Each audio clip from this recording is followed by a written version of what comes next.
Thank you very much, everyone, for dialing in today. On behalf of Premier Kenney and Alberta's government, I'm pleased to welcome you to today's important announcement. Joining us today are Jennifer McHugh from the Alberta Continuing Care Association, or the ACCA. Thank you very much, Jennifer, for joining us here today. And as well, John Kopek from the Christian Health Association of Alberta, or the CHAA. Thank you very much, John, for joining us here today. We're all here today to talk about supporting the expansion of continuing care spaces in the province. Now, it's no secret that Alberta's seniors population is growing. Too many Albertans are waiting in acute care or in the community for continuing care spaces to become available to them. As individuals, we all want to live near our family and near our friends. We want to be part of a community and to have a sense of belonging. As we age, maintaining a sense of community becomes an increasingly important part of our lives. So I'll now turn over the podium to Premier Kenney to make today's announcement. Premier?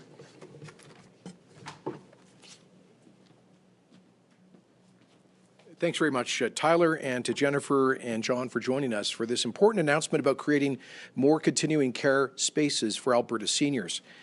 I'm pleased to be here with Minister Shandro and representatives of groups that provide continuing care to tens of thousands of Alberta seniors for this announcement about creating more spaces to meet the rising demand for seniors' care, particularly care that is COVID-safe and high-quality continuing care. Alberta is the youngest province in Canada with an average age of just 37. That's about 4 years younger than the national average across Canada. But as in all the other provinces, despite our relatively high birth rate and relatively strong levels of migration to Alberta, our population is, of course, getting older. Our current population of nearly 4.5 million includes nearly 600,000 people over the age of 65. And by the year 2046, projections are that our total population will grow by about a third to 6.3 million, while our seniors population will double to 1.2 million. Now, we are fortunate to live in a society that places great emphasis on care for the elderly. And that's something that it goes way back in our history to First Nations culture. And indeed, some of the member organizations of the Christian Health Association of Alberta started providing care to people here in the mid-1800s, long before we became a province. Today, there are some 27,000 continuing care spaces in Alberta, about 16,000 long-term care, and 11,000 designated supported living beds available in Alberta. The system is a pretty equal mix between private, nonprofit, and community voluntary providers. They're funded on equitable terms based on the needs of clients. All have to meet the same standards, and they offer a wide variety of choices to families. This stimulates healthy competition and innovation and high performance compared to many other provinces. The COVID pandemic has really been revealing in this way. The virus has been particularly dangerous for the very elderly, of course, especially for those with underlying health issues living in long-term care facilities. Alberta has not been spared from lethal outbreaks in senior homes. Tragically, in fact, they have accounted for over 2/3 of our COVID-19 fatalities over the past 6 months, and the average age of those we have lost is 87. But early on, Alberta's government, Alberta Health Services, and our continuing care operators recognized the risk to seniors, and so together we took action to address it. Those actions included restricting staff from working at multiple seniors' sites, strict testing, cleaning and personal protection equipment requirements, and enhanced visitor restrictions. We boosted funding by more than $260 million, $250 million this year, to increase staff and strengthen protections for clients in continuing care facilities and lodges. These efforts and investments, coupled with the inherent strengths of Alberta's continuing care system, have kept our infection and fatality rates relatively low in seniors' homes, especially compared, for example, to Ontario and Quebec, to many U.S. states, European countries, etc. COVID mortality rates, for example, amongst senior homes, have been 9 times higher in Quebec than here in Alberta and 3 times higher in Ontario than in our province. That is a huge difference. And we were never even close to having to call in the Army to help us to staff seniors' facilities, continuing care facilities, like those central Canadian provinces did. But we acknowledge that no system is perfect and we must always do better. And in fact, we were elected last year on a commitment to expand and improve on Alberta's continuing care system by cutting wait times that had grown ridiculously long under the previous government. That was partly because of the previous government's ideological bias towards state-run monopolies in the provision of public services. But our government has a different bias. Our bias is towards patients, towards people, in this case, towards seniors. And that's why we support a diversity of operators and choice in the provision of those services. It's why we are creating more, better, and safer continuing care spaces for Alberta's seniors. And that is why I am very happy today to announce that Alberta's government is launching a plan to create hundreds of new spaces in the communities across Alberta that need them most, a plan that will enable thousands of current and future seniors and other Albertans to access safe, high-quality continuing care in the communities that they call home. Today, we're opening up a new and innovative bidding process that will create hundreds of new spaces without requiring new capital investment, a critical issue during these challenging economic times. Through extensive consultation with public, private, and charitable operators, we've identified a lot of underutilized space in existing buildings and the capacity to add hundreds of new publicly funded spaces to those facilities. To add these spaces as quickly as possible and as cost-effectively as possible, we're delivering on our campaign promise to revive key elements of the Affordable Supportive Living Initiative, also known as ASLI, that was undermined by the previous government. This will allow, for example, the operator of a supportive living facility to develop new publicly funded continuing care beds in a currently underutilized building.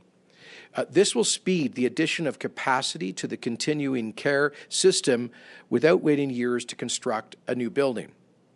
But we will be constructing new buildings, and an announcement will be coming about that later in the year. Alberta Health Services is posting a request for expressions of interest targeted at specific priority communities, and there's a list that we're releasing here today, where we know there is a serious need for more continuing care spaces. And many of these are smaller communities in rural Alberta where seniors quite rightly want to be able to age in the communities where they've lived all or most of their lives. This expression of interest is open to all organizations in those priority communities, including nonprofit and commercial providers. Operators located in priority communities are invited to apply right now, immediately, if they have space which can be converted to new publicly funded spaces under contract with Alberta Health Services. This includes operators in Alberta's Indigenous communities who want more options for continuing care. And I've been able to visit some of the great long-term care facilities on reserves operated by First Nations.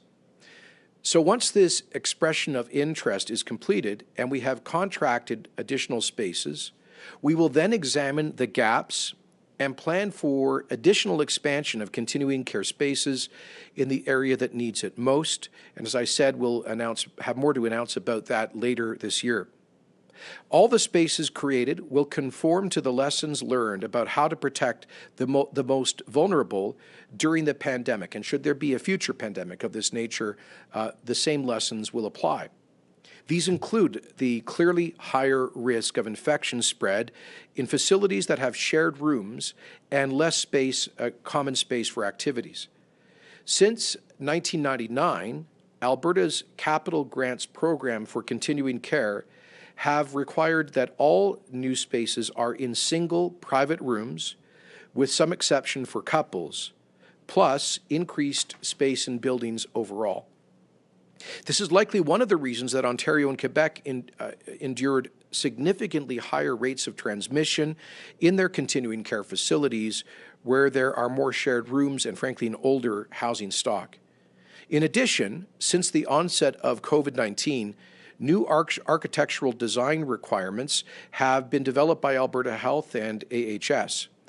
These will be used in the current request for expressions of interest to create new spaces, as well as in subsequent capital grant competitions. And I should point out that successful, those organizations that achieve contracts with AHS under this program that we're announcing today will obviously be spending money, their own money, not taxpayers' dollars, to upgrade and retrofit existing spaces that will help to create jobs right now in the COVID recession. So all of this, the request for expressions of interest incorporates a number of lessons learned from the COVID experience in continuing care facilities. These include features like separate entrances for staff to enable monitoring, increased internet access for telehealth and resident use, and smaller residential care settings of 14 to 18 people to limit exposure and facilitate isolation. In total, over the next 3 years, Alberta's government is investing $164 million in capital funding alone to develop more and safer continuing care spaces across the province, and as I say, this will help to create thousands of jobs. We're fulfilling our commitment to treat seniors and vulnerable Albertans with the support and respect that they deserve, by investing in the care that they need in the communities that need it most. Thank you again to everyone at AHS, Alberta Health, to Minister Shandro, and all of those involved in our continuing care system for the great efforts that you have made and the extraordinary compassion that has been shown throughout Alberta's worst public health crisis in a century. Life goes on, sadder but wiser for this challenging experience. And today's announcement will create hundreds of new, safer spaces to serve our growing seniors population in the communities where they're needed the most, in the communities where their families, friends, and lives are. And thank you very much. And now we're going to hear from representatives of Alberta's continuing care community.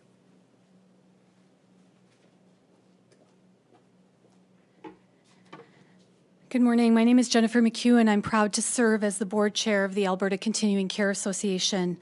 On behalf of ACCA, I would like to thank Premier Kenney and Minister Shandro for including ACCA in today's announcement. We are very excited that the government is moving forward with its commitment to increase the number of continuing care spaces in Alberta to better address the needs of seniors across the province. Today's announcement will seek to provide priority communities with new publicly funded spaces without additional capital funding.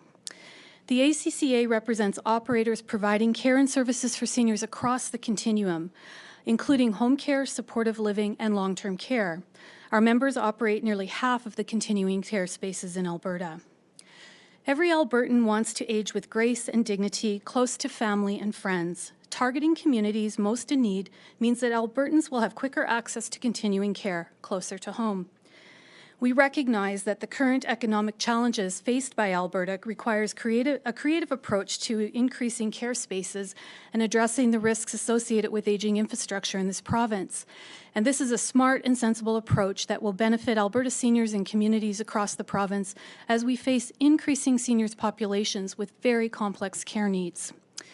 Having a continuing care system that provides safe, quality care and supports to Albertans through partnership with willing and committed nonprofit, faith-based, and independent providers alongside their public counterparts just makes sense. The ACCA is thankful for the open dialogue with Alberta Health and Alberta Health Services.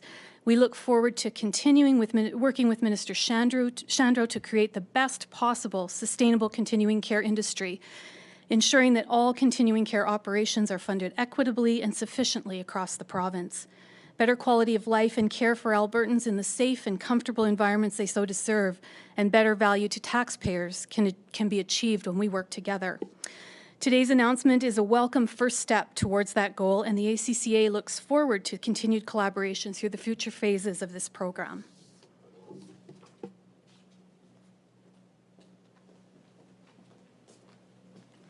Good morning. Good morning. I'm John Kopek. I'm the Vice Chair of the Christian Health Association, or CHAA for short.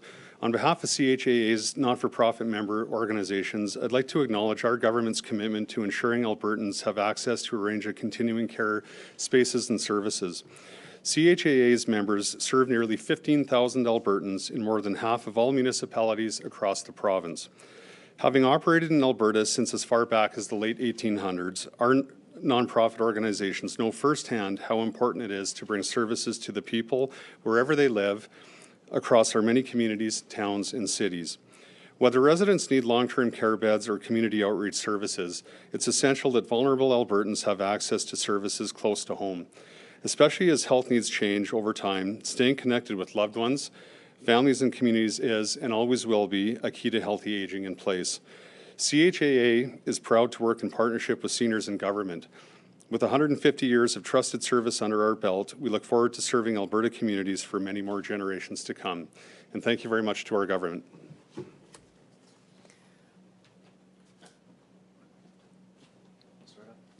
Okay, before we get started with the Q&A, I'll remind those on the line to let us know who you're directing your question to. Operator, can you please put through the first caller? Our first question comes from Chris Barco of the Calgary Herald. Your line is open. Hi, this is a question for the Premier. Premier, this is a two-part question. I'm wondering, the province has taken on, I believe, an additional $1.2 billion provision on cancelling its crude by rail contract. And APMC has also posted a $1.9 billion loss, mainly due to a provision tied to the Northwest Sturgeon Refinery. My first question is just, what is your government doing to minimize these losses? My second question is, with these two cases in mind, what are you doing to avoid a similar situation with your direct investment into Keystone XL? And what are the lessons that you should be learning, or Albertans will learn, from those two previous cases?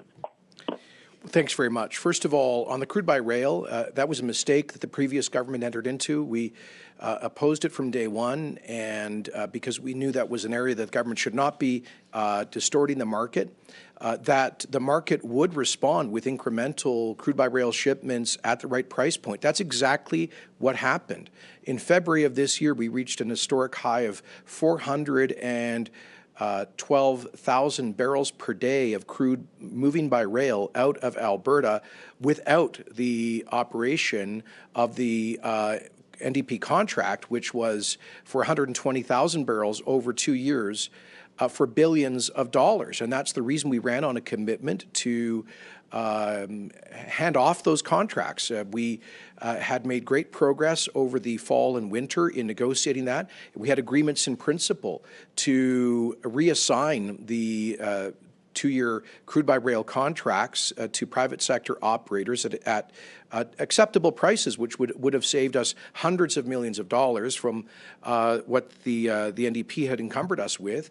Unfortunately, before all of those negotiations could be novated, that is to say, the final legal work being completed, we hit the COVID crisis, and as you know, the greatest collapse in oil prices in history. And consequently, the rail economics really fell apart.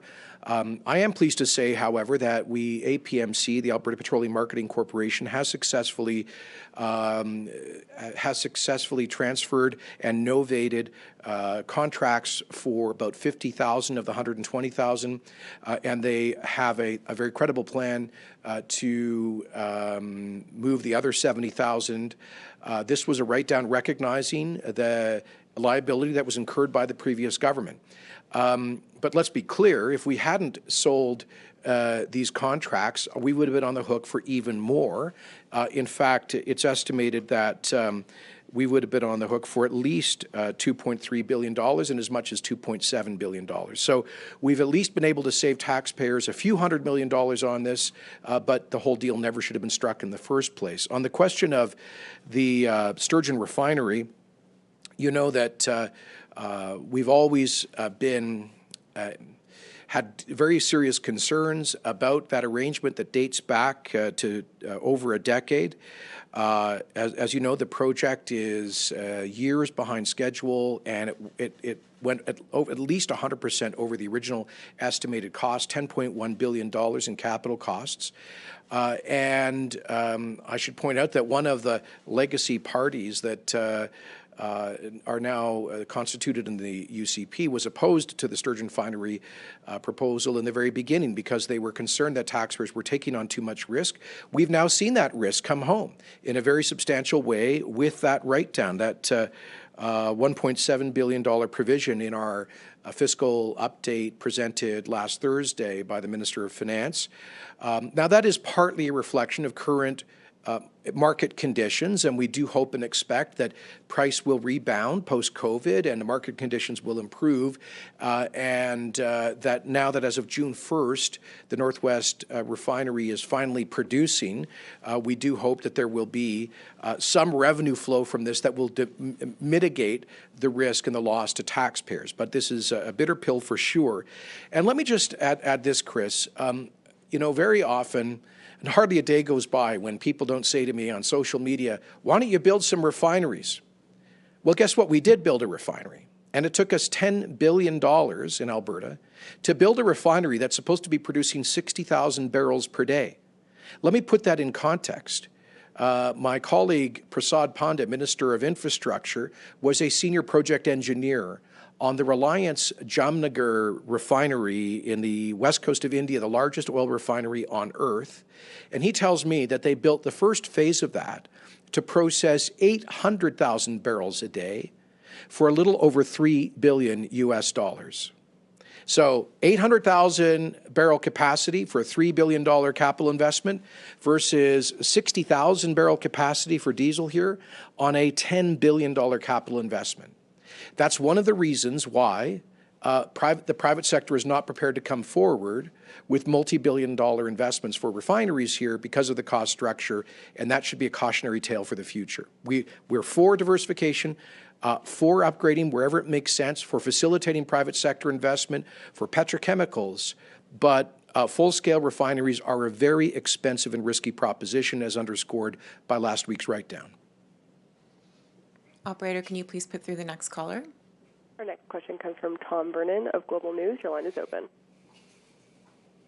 Hi, this is for the Premier. Thanks for taking my question. It was just about a week ago the Prime Minister announced funding for education across the country. We've not heard yet how Alberta intends to spend that money. Do you have any idea when that announcement will be coming and what areas that funding will be directed to? Yes, Tom. The Minister of Education will be making that announcement tomorrow. We only received this offer from the federal government last week, and we have spent the time, the Minister of Education has been consulting with school boards and superintendents about how best to apply the $260 million over the next year or so. And so that announcement will be made tomorrow based on the consultations and the input that we've received from school boards and superintendents. I should point out that this will be in addition to the $120 million increase in operating grants to school boards that our government is providing in this school year, as well as the $250 million that we are investing in capital maintenance and renewal for our schools, much of which is specifically COVID-related. And it's in addition to the $10 million in personal protective equipment that we are providing to schools across the province, including 1.7 million non-surgical masks. I'm pleased to report, at least I'm informed, that all of those masks have been delivered as of today to the schools, as well as thousands of liters of food-grade hand sanitizer as well. And that's also in addition to the Minister of Education allowing school boards to access some $35 million of their reserve funds to help pay for additional costs. So this additional money undoubtedly will be helpful, and that announcement will be made tomorrow. Operator, can you please put through the next caller? Our next question comes from James Keller of the Globe and Mail. Your line is open. Hi, this is a message for the Premier, also on schools. We had several schools and even an entire board delay reopening due to cases detected among teachers and staff. It's only been 2 days. What do you think this foreshadows for the coming school year in terms of the potential for infections and disruptions, and can we expect any further significant measures to curb the spread in the province's schools? Well, we've always said that there will be infections in the schools. It's inevitable given the reality of the viral spread. And that's why we've put in place a number of protocols based on the scientific advice of our Chief Medical Officer of Health in consultation with superintendents and school boards. We believe it's a strong plan, and we'll make future adjustments as necessary. We're all learning through this as we go. One thing I will underscore is that Dr. Hinshaw and her team, they did not come up with our guidelines arbitrarily or based on mere opinion. They did it based on a very close reading of the most up-to-date research and data coming from jurisdictions that have opened their schools. And that's what's informed their approach. And let me say that we would ask that school boards remember to please consult with the Alberta Health, with the Chief Medical Officer, on responding to positive cases or outbreaks. And she is going to look at each one of those on a case-by-case basis and make the appropriate judgment. So it's always been clear that there would be some outbreaks, and from time to time there will be classes or even schools that have to suspend operation for a while, but that should not the inevitability of that should not be a reason for us indefinitely to keep the schools closed. The colleges of pediatricians in both Canada and the United States, the associations, I should say, of pediatricians have been very clear that there are very significant negative health consequences and other consequences for kids if they cannot return to in-class instruction, including mental health challenges. And so I think it's essential that we get the schools open, assuming obviously a certain risk.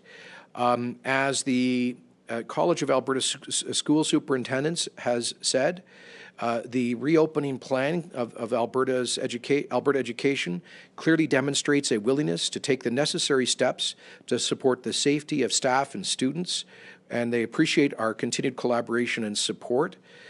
The president of the College of School Superintendents also said that they strongly believe that the reentry plan offers the appropriate balance of guidance from the Chief Medical Officer of Health and the government, while providing for the authority and autonomy for individual school divisions to assure their students, parents, and staff that a successful return to school will be safe. As Dr. Hinshaw herself said, as a parent of school-aged children, I've decided that the value of in-school learning outweighs the risks for my family, and that's why I'm sending my children back to school in September, as she said last week. So we'll continue to modify the protocols for the schools based on the scientific advice that we receive from the Chief Medical Officer. Operator, can you please put through the next caller? Our next question comes from Kevin Nimick of CTV. Your line is open. Hi there, this is another question for the Premier.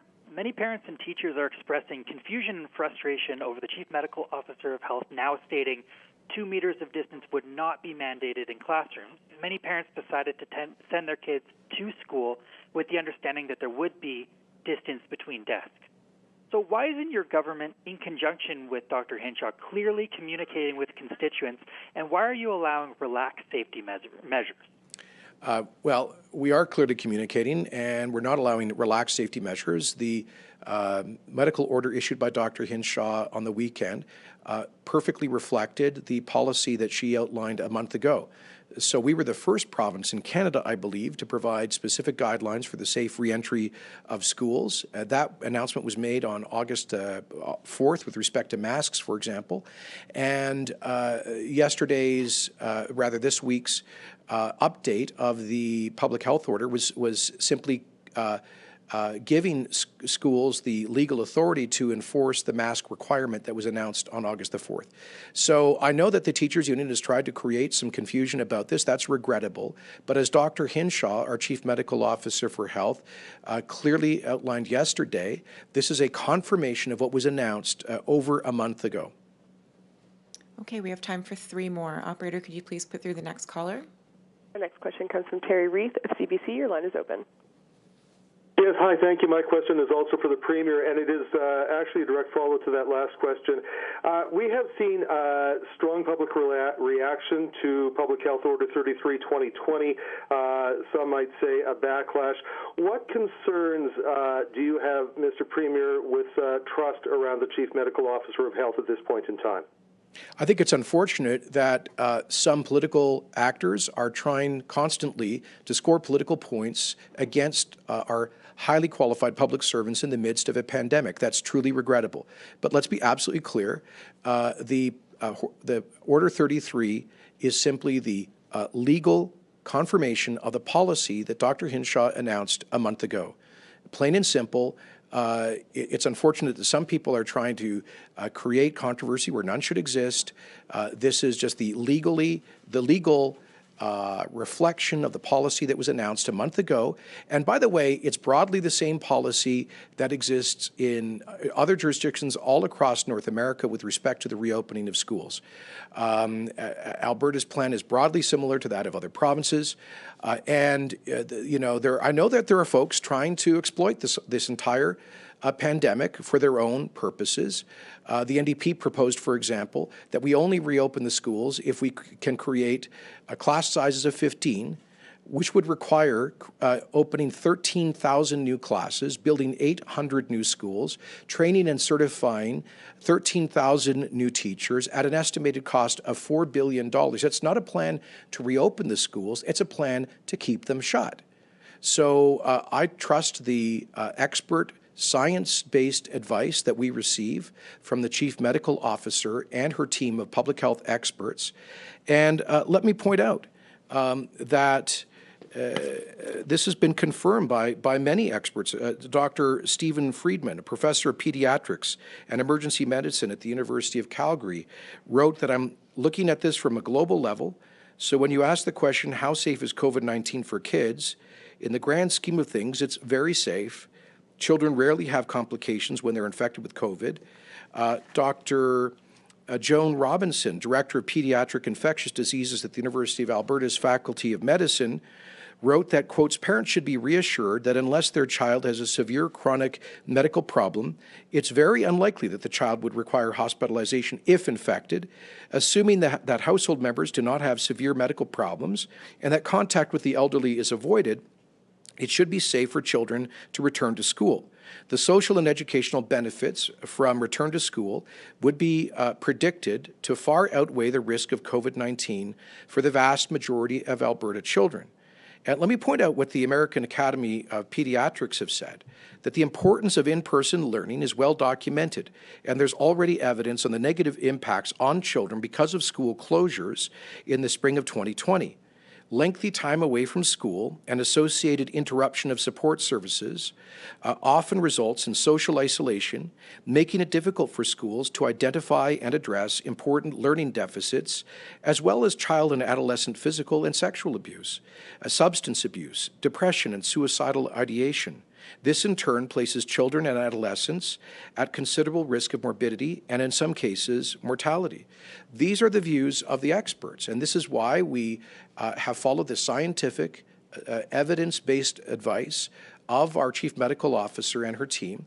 With respect to Order 33, it was simply a legal confirmation of the policy that was announced on August the 4th that empowers school boards to enforce the masking requirement for children from over grade 4 in crowded common areas where they're not seated in the classroom. So again, I think it's regrettable that some people, at least one union and at least one political party, have been trying to create confusion where none should exist about the simple confirmation of a decision that was made a month ago.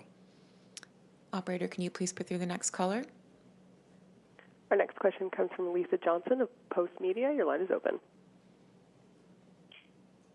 Hi, this question is also for the Premier regarding the school reopening as well. I'm wondering if in this announcement tomorrow, a lot of Albertans are concerned about where the federal funding towards safe school reopening is going to go. And I'm wondering if you can confirm that any of it will go towards reducing class sizes or new initiatives. And I'm wondering if you can also comment about what does this say about the school plan that Alberta had that the federal government felt it necessary to step in with $262 million. Well, the federal government did that for the entire country, not for one province alone. And that's their prerogative. I guess they decided to add this on to the Safe Restart Agreement as sort of an addendum after that had been negotiated last month.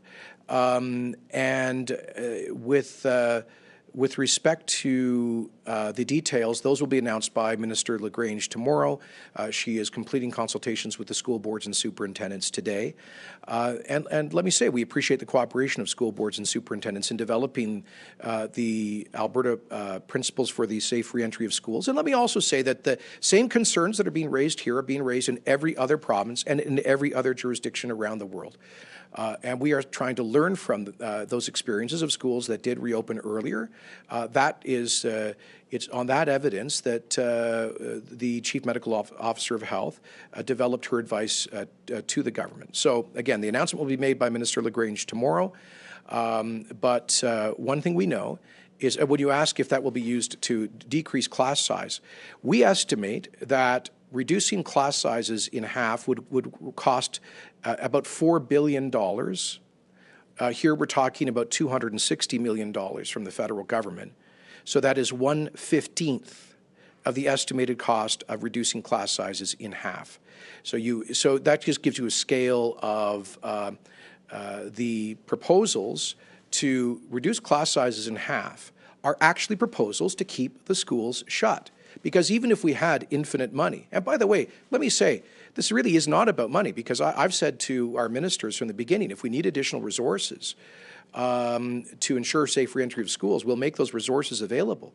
Our government has not skimped on fiscal action to ensure people's safety through the pandemic. To the contrary, as our fiscal update pointed out last week, we have put forward $14 billion of fiscal action over the past 6 months in response to the COVID crisis, $3 to $4 billion of which has dealt directly with public health measures, including additional funding for our hospitals, additional funding for long-term care and continuing care, personal protective equipment, and so much more. So we have spent billions of dollars to help to protect Albertans from the novel coronavirus. We'll continue to spend as required. We appreciate the additional federal funding. But there is no world in which you could reduce class sizes in half and reopen the schools for the current school year. You'd have to build 800 new schools and certify 13,000 new teachers. It's simply fictitious. It has nothing to do with reality. Okay, we have time for one more. Operator, can you please put through the last caller? Our final question for today is Audrey Nouveau of Radio Canada. Your line is open. Thank you very much. I have two questions about the continuing care. My first question is for Mrs. McHugh and Mr. Kopech. In your opinion, how many more beds could that create in your facilities, and how many more staff do you think you would need to service these additional beds? And I have another question also for Premier Kenney in French this time. Monsieur Kenney, pourquoi est-ce que vous avez favorisé un système de paris?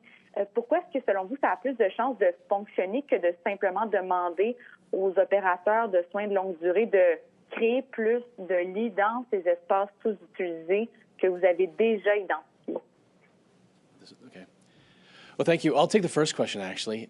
So we know that it's actually going to be at least hundreds of beds in this first phase of the new ASLE 2.0, as it were. So it's going to be at least hundreds, but until we actually do get the submissions for the proponents for this request for expressions of interest, we won't know the extent to which we can add new spaces. So at least hundreds at this point, but we don't have a specific number at this point until we get those submissions. For the second question, did you guys get the second question? I didn't either. Do you mind repeating the second question? That was the second one? The one about the staff? Sorry, what is about which? The second one. I asked how many more staff do you think you would need? And I asked also to Mr. Kenney if he could answer also in French, but you can also answer in English. Why a bedding system? Why would that be more efficient than just directly asking these operators to build these beds in these already targeted underutilized spaces? Thank you. So the additional staff will also depend on not just how many more folks are going to be making submissions and are successful in making those submissions, but also how many, because we aren't going to know the mix of DSL or designated supportive living submissions we're going to receive as opposed to long-term care submissions. So once we do receive those submissions, then we'll know how many additional staff are going to be required. And Premier? Do you want to answer that second question in English? The last question in English? Oh, sorry, and then because it was for you, Premier, do you mind then the last question that was meant for Premier? Do you mind repeating that one more time? Do we lose her? Why aren't we just asking them to transfer these into public? Choose a bedding system. Why would that be more efficient than directly asking the operators to just build more beds in these underutilized spaces? Well, so a couple of things. So right now in our continuing care spaces, we have about 80% of our beds are either going to be nonprofits, private partners. All of those independent providers are doing those 80% of our beds, and 20% are AHS beds that are also providing the mostly long-term care, but also some DSL through AHS. So right now, what we're doing with the ASLI grant, this first phase of it is the non-capital part of it. We will be making an announcement in the future related to capital announcements. So a second phase of ASLI that will include a capital component, so we can also build new beds as well throughout the system. So that is part of what's included in Budget 2020. We'll be making that announcement soon. At this point, though, we're very happy to announce this first phase of ASLI 2.0, as it were, to have the requests for expressions of interest from those for the non-capital part, this first phase. And then we'll also be announcing, there's actually going to be a refurbishment phase as well as an Indigenous stream, which we're going to be very happy to be announcing. So the ASLI announcements that are coming later on in the year, we're very proud of. But at this point, we're starting off with phase one, which is the non-capital part. Je vais essayer de le faire en français, mais c'est un vocabulaire particulier.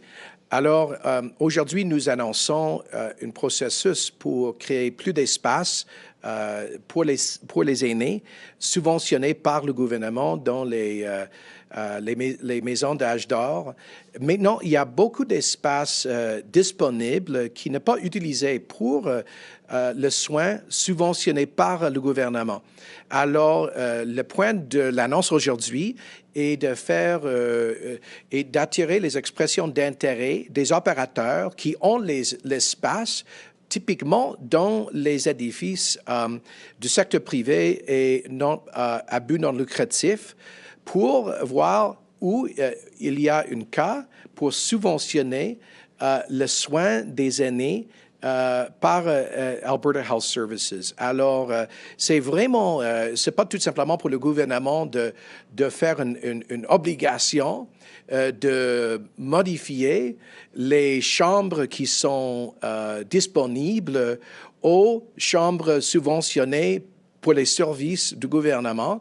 Il faut évidemment voir les demandes et des opérateurs et pour s'assurer un équilibre de disponibilité de soins pour les aînés de façon équitable, particulièrement dans les villes prioritaires, parce qu'il y a certaines villes, particulièrement dans les régions rurales, où il n'y a pas, les communautés rurales, où il n'y a pas assez d'espace pour les aînés. Souvent, il faut dire que les personnes âgées doivent déménager de leur communauté aux grandes villes pour avoir accès aux services fournis par le gouvernement.